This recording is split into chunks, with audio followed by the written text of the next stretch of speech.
चल हो जा शुरू।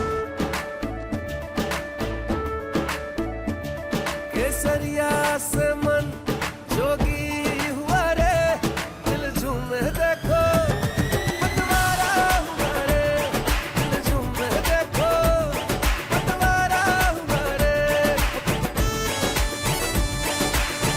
हर पल मनाओ केसरी त्योहार।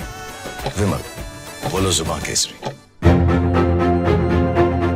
तो यही सवाल कि ड्राइविंग सीट पर कौन था, इसको लेके अलग अलग वर्जन सामने आ गए हैं। आपकी जांच में क्या आया है और क्या ड्राइवर बदलने की कोशिश की गई? हमारे जांच में ये स्पष्ट आया है कि ये जो जुवेनाइल एक्यूज्ड है यही गाड़ी चला रहा था और इसके लिए क्रोनोलॉजिकली जो एविडेंस जरूरी थे वो एविडेंस इकट्ठा किए गए हैं।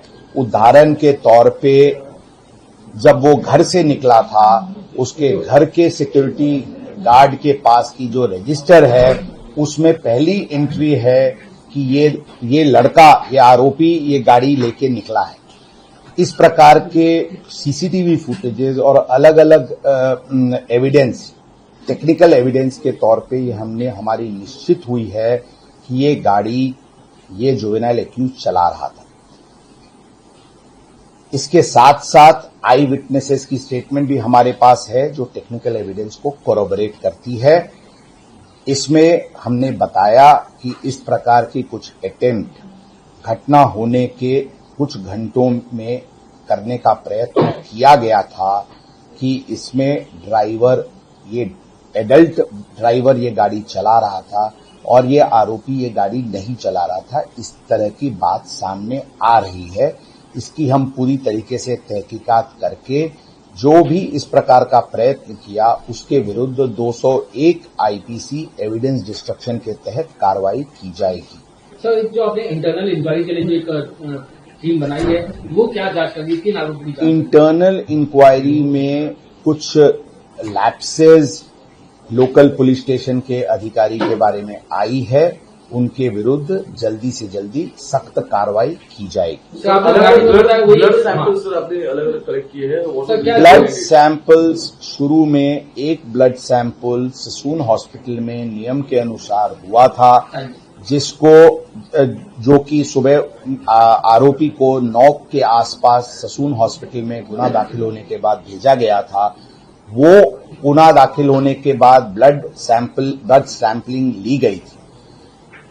इसमें चूंकि ये सेंसिटिव केस था, as a matter of abundant precaution blood sample बदली तो नहीं गई।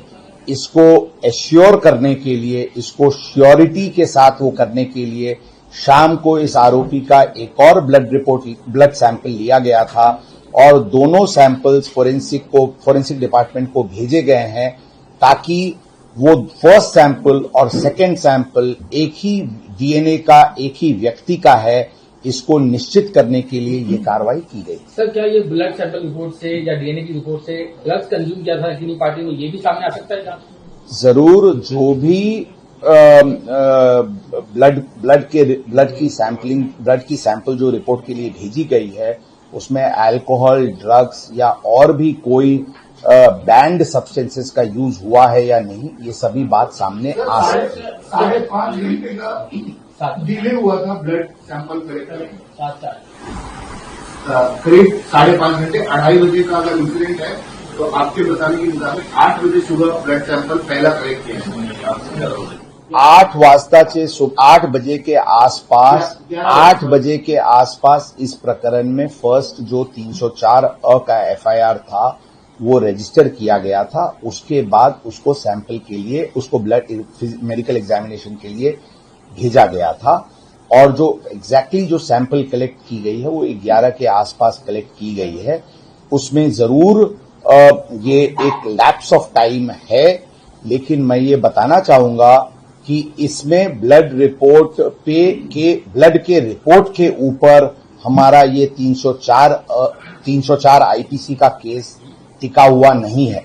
इंस्पाइट और despite the blood test report हमारी केस 304 आईपीसी की है, जिसमें हम नॉलेज की बात कर रहे हैं कि आरोपी की जो कंडक्ट थी और जो सीक्वेंस ऑफ इवेंट्स था उससे आरोपी ये फुल नॉलेज में था कि उससे किसी की जान जा सकती है, इसलिए ये 304 आईपीसी की केस